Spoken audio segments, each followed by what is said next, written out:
اعوذ باللہ من الشیطان الرجیم بسم اللہ الرحمن الرحیم اللہم انشر علینا حکمتک وانزل علینا رحمتک یا ذا الجلال والاکرام۔ الادعیۃ فی السفر، سفر سے متعلق دعائیں۔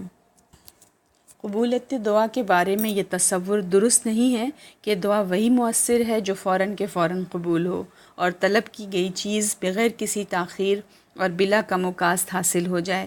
یہ کاروباری انداز فکر و جہالت کی پیداوار ہے۔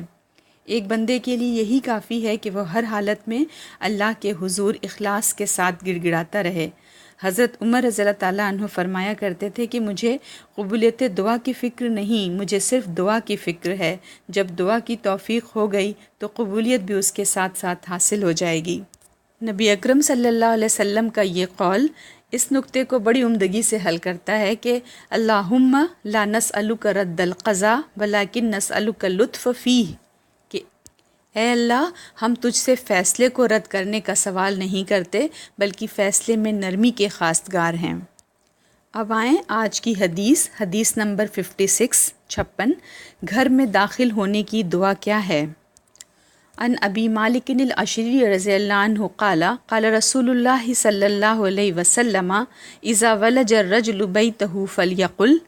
حضرت ابو مالک اشعری رضی اللہ تعالیٰ عنہ کہتے ہیں کہ نبی اکرم صلی اللہ علیہ وسلم نے ارشاد فرمایا، جب آدمی اپنے گھر میں داخل ہو تو اسے یہ کہنا چاہیے، اللہم انی اسألک خیر المولجی و خیر المخرجی، بسم اللہ ولجنا و بسم اللہ خرجنا وعلی اللہ ربنا توکلنا۔ رواہ ابو داود۔ اے اللہ میں تجھ سے گھر میں داخل ہونے اور گھر سے نکلنے کی بہتری کا سوال کرتا ہوں۔ اللہ کے نام کے ساتھ ہم گھر میں داخل ہوئے اور اللہ ہی کے نام کے ساتھ ہم نکلے تھے اور اپنے رب ہی پر ہم نے توکل کیا۔ اسے ابو داؤد نے روایت کیا ہے اور یہ حدیث صحیح ہے۔ پھر نبی صلی اللہ علیہ وسلم نے فرمایا، ثم لیسلم علی اہلہ، کہ پھر اپنے گھر والوں پر سلام یعنی السلام علیکم کہے۔ جو شخص گھر میں داخل ہوتے وقت یہ دعا پڑھتا ہے گویا وہ اپنے گھر کے سارے معاملات اللہ کے سپرد کر دیتا ہے، اور وہ یہ کہتا ہے کہ ہم اللہ کے ہر فیصلے پر راضی ہیں جو وہ ہمارے حق میں فرمائے۔ پھر جو شخص اپنے معاملات اللہ کے سپرد کر دے وہ خسارے میں نہیں رہتا۔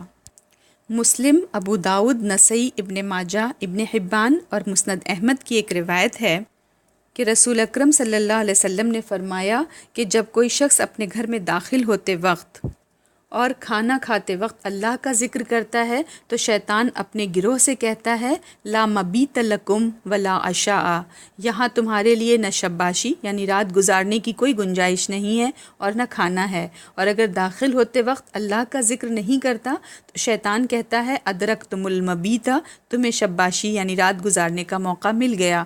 اور اگر کھانا کھاتے وقت اللہ کا ذکر نہیں کرتا تو شیطان کہتا ہے، ادرکتم المبیت والعشاء، تمہارے لیے شباشی اور کھانے دونوں کا انتظام ہو گیا۔